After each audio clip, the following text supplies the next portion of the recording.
Good morning, guys. Teka, ba't ang laki na naman ang mukha ko agad? Uy, ayun. Yan, good morning. Happy Monday na naman. Magang umalis si Daddy, si Rico, tsaka si Ponying. Kasi papa-emission si Tonyo tsaka si Tonton. Tapos, diretso silang LTO na, if ever. Para diretso si yung dalawang sasakyan. Diretso yung ma-renew yung registration. Ayan, kasi si Tonyo pala, guys, is March pa siya pasok yung rehistro niya. Nakakaloka, diba? Kasi ilang beses pa namin na ibiyahe papuntang probinsya. Nakailang uwi pa kami ng probinsya. Kasi 3 years lang naman yung free ng diba? Pag binili nyo yung sasakyan, 3 years yung validity ng registration sa LTO. So, ayun nga. Sabi ko, buti hindi kami nahuhuli. Yung ganyan.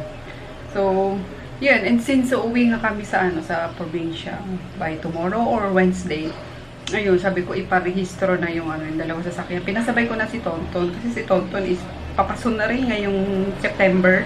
Eh, mainam na yung yung mairehistro agad para, di ba, isang puntahan lang, isang pilahan na sa emission, isang pilahan na sa LTO, yung ganyan.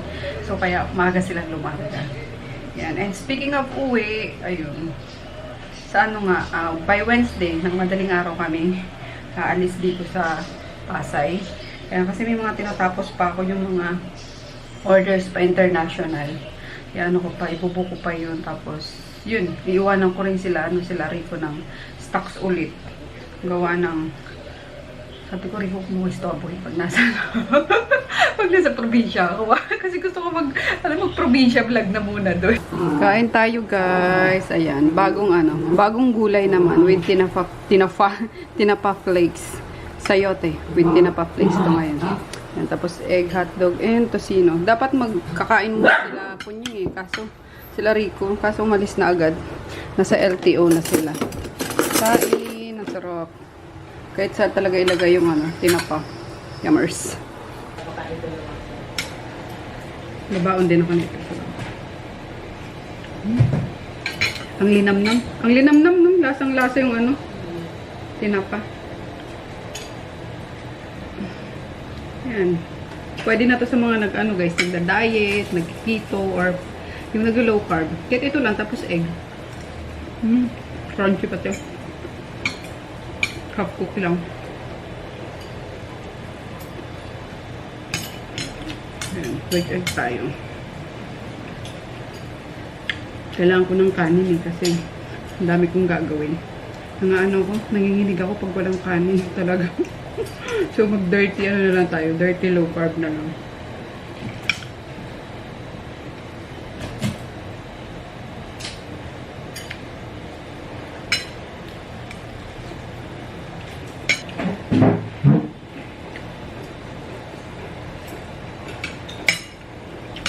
Sili is life.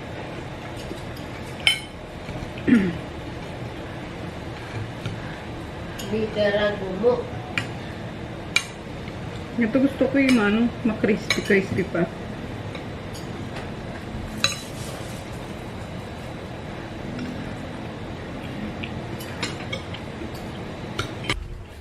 Wow, ang dilim pa. Percy? Where are you, Percy? Ayan.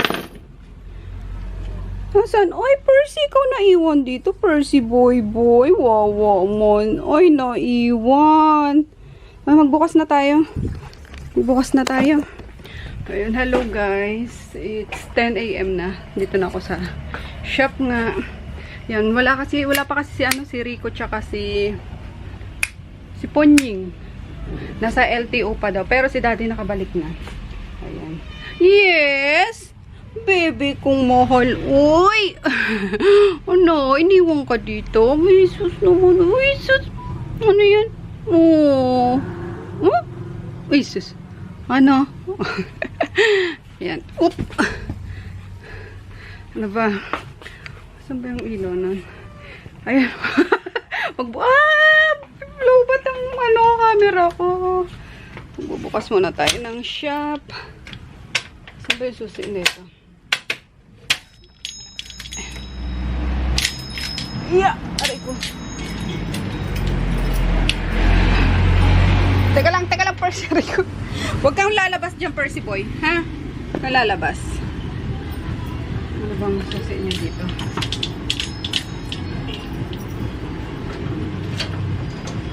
Yun.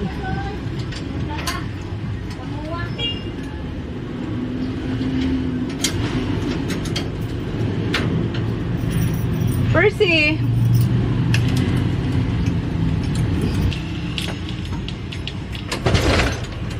Mabigat ba? Bigat, Percy boy!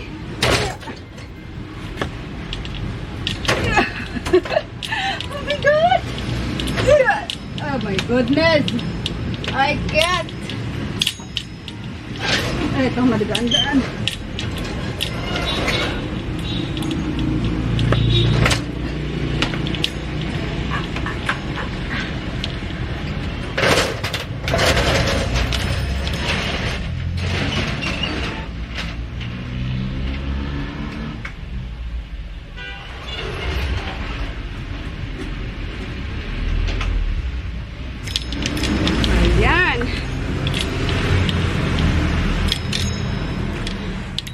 Si Bunso kasi pala nag-ano guys, nagpa-injection. Second dose niya ngayon.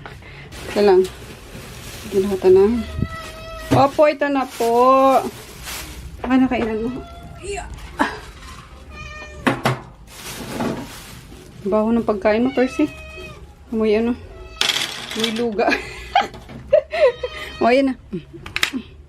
Dumaan na yung ninja pick up, pero wala pang nape-prepare si Rico. Sabi ko sa kanya kagabi, prepare na yung sa Shopee at ano eh. At, ayun, shopping nga. Kaso, hindi niya ata ginawa. So, antayin ko na lang siya kasi siya nag-manage sa, ano, sa Shopee eh. So, para pag may missed out, kasalanan niya. Ayun. Tapos, buti na lang guys, andyan talaga si, ano, si Rico. Kasi, kahit sa ganyan, ano ng mga sasakyan, pag-renew, pag de-deposit ko ng mga, sa bangko, yung mga bills, pagbayad ng bills, yung ganyan. So, si Rico yung ano, yung inuutusan ko talaga. So, yan. Buti na lang talaga. Alam ko, nainis din yan minsan kasi pala utos ako kung ano inuutos ko, pero wala siya magagawa. Hindi sumunod. Ayan. Hindi, mabait naman yun. Kaso, ayun nga, minsan may ano din. Tinotopak din minsan. Pero ganun talaga. Lahat naman ng tao may topak. Anyway, ayan, ano bang gagawin natin? Ayan. Pag Monday, hindi ko alam kung saan ako magsisimula, guys. Yan, may bubuka akong DHL na dapat kagabi. Kaso, hindi nga ako nagbukas kahapon, diba? Tapos, nagstay lang ako sa taas. Kaya, yun. Eh, nandito din yung laptop. So, hindi ko siya na-book. Si Slarny, ngayon ko i-book. So, baka bukas na to, sis, ma-pick up ng DHL, ha? Pasensya na. And then, ano pa? Check ako ng mga papaano pala. Ang dami na kaninang nag-message sa akin for Lalamove. Sabi ko, close pa po kami, mami. Ayan. Pero maaga akong nagising. Gawa ng, ayun nga, 6 AM. Nag-alarm na si daddy. At, yun. Maaga silang pumunta sa, sa pa-emission. So, payment. Percy! So, payment na lang daw sa LTO. Tapos na sila, sila Rico. Speaking, guys, andito na po. Yung, di ko alam kung ano ni Rico, eh. Personal shopper. Tapos, assistant. Basta ang dami niyang dash. Ang daming dito sa ang dami niyang ginagawa sa shop, guys. Yan. Yay! Napa-register na. Hello. So, hello, guys. Anong oras na ba? 6:30 na. Ayan.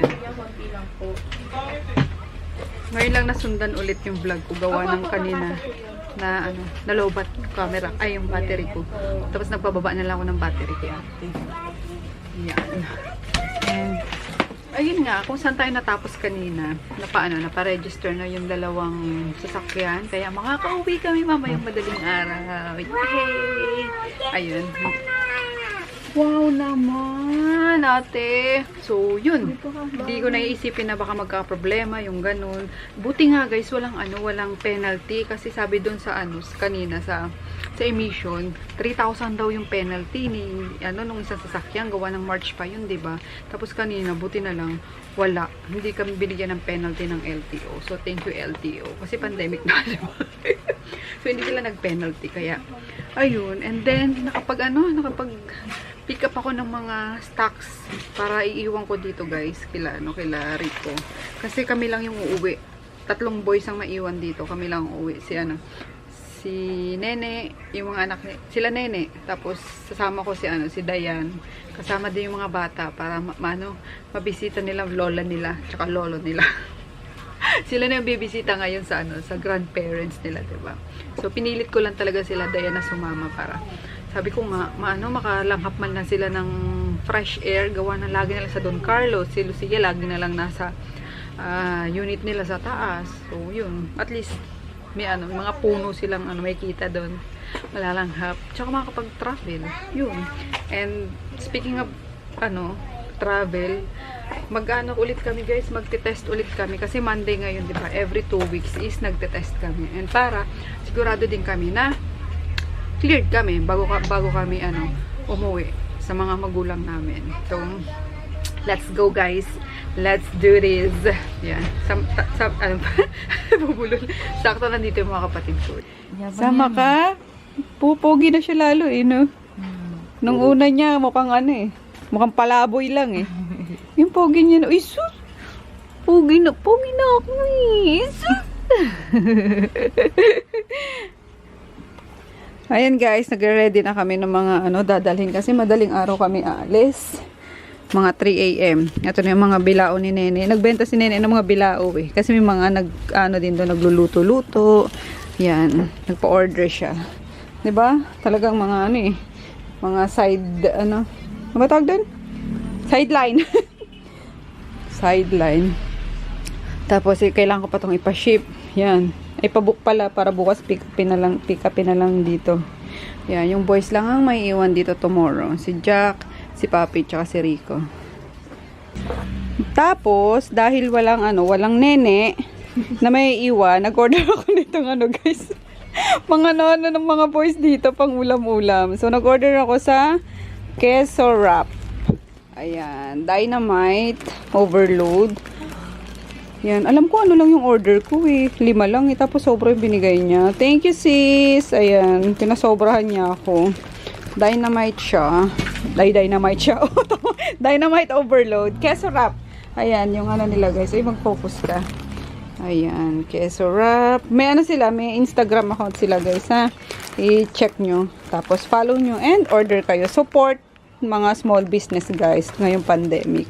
Ayan. So, pare palang overload yung yung ginawa niya for me. Actually, dapat yung niya, yung tag dito, yung deliver niya is on Saturday pa. So, piniem ko siya kaninang, kahapon nata. Or kagabi. Ayun, piniem ko siya kagabi. So, sabi ko, sayang, hindi ka ako hindi naaabot kasi uwi kaming probinsya ng Tuesday nga, madaling araw. So, niya, sabi niya, sige sis, gawan kita. So, thank you sis. Salamat sa pag-accommodate ng biglaang order ko. Ayun, kasi kailangan ko siyang baunin din, gawa ng, di ba, naglo-low carb ako. Kasi for sure, yung 1 week namin dun sa sa probinsya is mananaba naman ako. Sarap mga pagkain. So, yun, kailangan ko magdala ng makakain ko. So, ayun nga, overload. Tapos, tingnan natin yung mga flavor na binili ko. Bacon and cheese. Then, what else?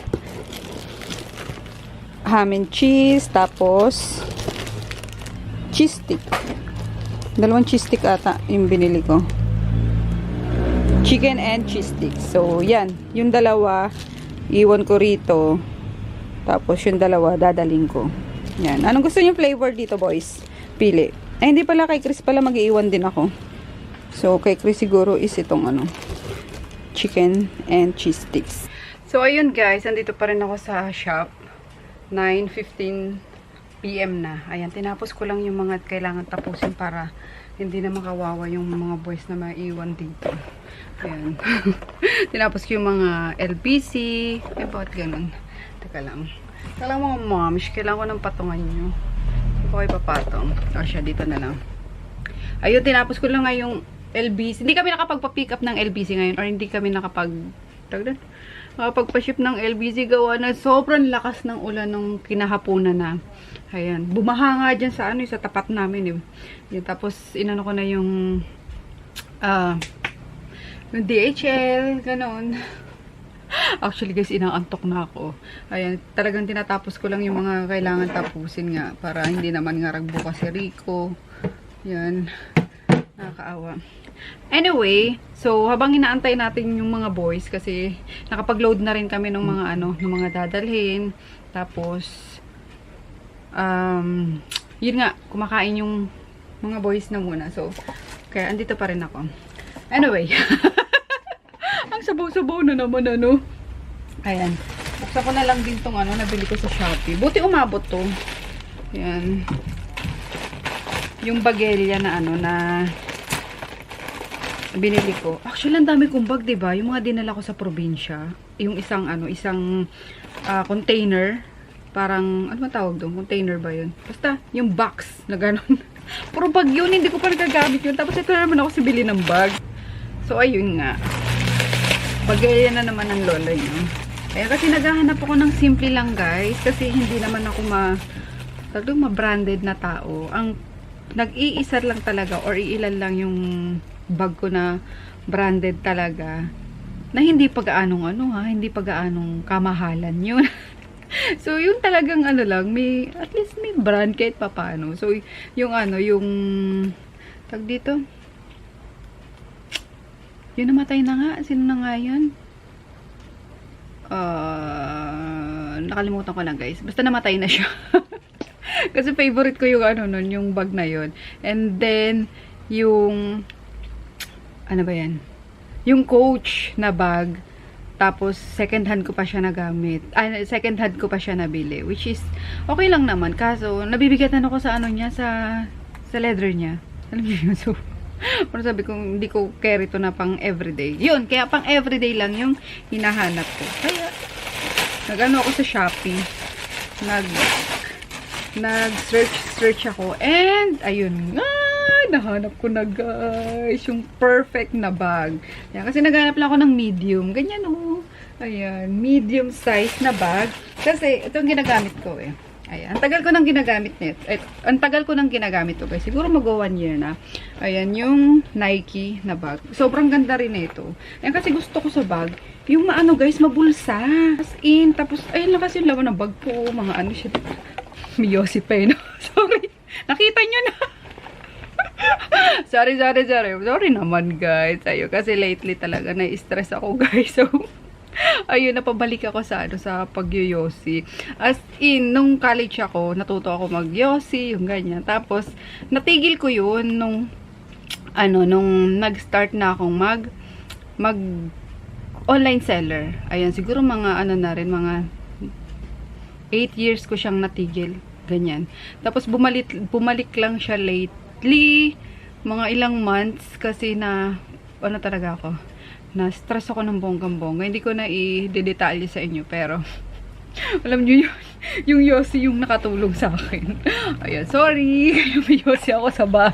Aamin na po ako. Hindi ako ganun kabait, diba? So, pero hindi ako mayat-maya, hindi. Siguro sa isang araw, isang beses lang. Ayan. And kayang-kaya ko naman siyang kayang-kaya ko naman siyang alisin ulit kasi talagang totally nga, 'di ba? Hindi ako nag-yosi ng 8 years ata. Tapos bumalik lang ako gawa nung na-stress nga. So kayang-kaya ko siyang alisin, guys. So hopefully after nitong isang na to is ma-stop ko na siya. Promise talaga. Promise ko rin sa sarili ko 'yun. Gawa na ang yosi is ng skin, ano ba 'yun? Nakakatanda. So yan. So, yun nga ba, mabalik tayo sa vlog. Kasi, pinakita ko pa, ayun tuloy, nasilip niyo yung Yossi ko. Anyway, ayun, ang tagal ko nang ginagamit to. Yan, kasi spacious siya. Yan, and then, ayun nga, so sabi ko parang kailangan ko na siyang palabhan. And, yun, magpahinga na muna ng konti. Pero ang tibay nito guys, as in, tapos hindi siya gaanong dumihin din, kasi black syempre. Yan. Kaya favorite ko din to. Ito lang yung nagtagal talaga na ginagamit ko. Tapos, ako kasi, lahat nandun talaga guys, yung yung laman. Alam niyo yun, yun. Meron pa ako ditong toothbrush. Gusto niyo pa ko, what's in the bag tayo ngayon? Nakakaloka, diba? Tapos, hindi ako nagwa-wallet. Ganito lang yung mga dinadala ko. Ganyan. Kasi nandyan lahat. Yung mga ID, yung mga passbook, yung ganyan. Kasi, in case na kailanganin ko, gusto ko, nandyan sila. Yung hindi na ako maghahanap na, saan ko ba nailagay yung ganyan. So, yun. So, mabalik ulit tayo sa bag. 6 minutes na yun, daldal ko. So, ayun nga, nakita ko siya sa Shopee and nakita ko yung mga feedback niya talaga, yung mga reviews niya na maganda daw. Ayan, sa picture is medyo medyo malaki siya ng konti sa picture, pero ayun nga, medium lang pala siya sa personal, which is okay lang sa akin kasi kailangan ko nga ng medium lang. So, ang kinaganda niya guys is marami din siyang bulsa. Yun. Tapos, siya, canvas. Kasi ayoko ng leather. Ayan, canvas siya na magaan lang. So, yun. Pero makapal ha. So, ang dami niyang bulsa. 1, 2, 3, 4. Alam mo yung bulsa na hindi ka na hindi mo nabubuksan yung yung main bag talaga. Tapos, yung loob niya, ganyan. Sorry, madilim na kasi pinatayan ako ng ilaw doon. So, ayan. Tapos, may strap siya na ganyan. So, pwede mo siyang maging body bag. Yun. O, diba? Ang ganda. And then, dalawang color lang siya. Kaya, kinuha ko na rin pati yung cream or yung dirty white. Ayan. If ever, na manawa ako sa black, meron akong dirty white. Ayan. So, yun. Yung black na muna gagamitin natin. Kasi pang everyday, alam nyo yan. Tapos ako si patong kung saan ako. Ganyan. Kaya kailangan ko talaga yung mga dark na bag. So, yun lang. Na-transfer ko na yung yung gamit ko rito. Kaya yan na. Ito pala, ayan, di ko sa inyo napakita. Isa sa mga best buy ko pala sa din kay sa Shopee. Ayan, yung card holder na to. Kasi hindi nga ako nagdadala ng cash, diba? So, dito yung mga card, mga ATMs, ganyan. So, yun. Kung may cash man ako guys, pang gas, pang toll. Yan. Pero sa toll, na ngayon, diba? Card na din. Yung dadaan ka na lang. ETC, RFID, ganun. So, teka lang. Habang inaantay natin yung voice, ko na to dito. Isasalin ko na siya. Ilipat ko na siya. And, dito ko natatapusin yung vlog ko, guys. O, diba naka 14 minutes din ako kakadaldal ko sa inyo habang inaantay ko sila. So, maraming salamat, guys, sa panonood lagi ng vlog ko. Ayan, thank you. Excited na ako, buwi! Yes, mamaya na. Makikita na natin yung yung pinapagawang kubo nila, mama. Yeah, makikita na natin ulit yung parents ko. Basta na ba sila doon? Diba? So, ayun. Ayan, excited na naman ako for sure. Hindi na naman ako nito makakatulog. Ganito ako kapag uuwi kami ng probinsya. Hindi ako nakakatulog talaga. Na-excite ako. Yung kinagat na ako ng lamok. Ayan, goodbye! Good night! See you tomorrow.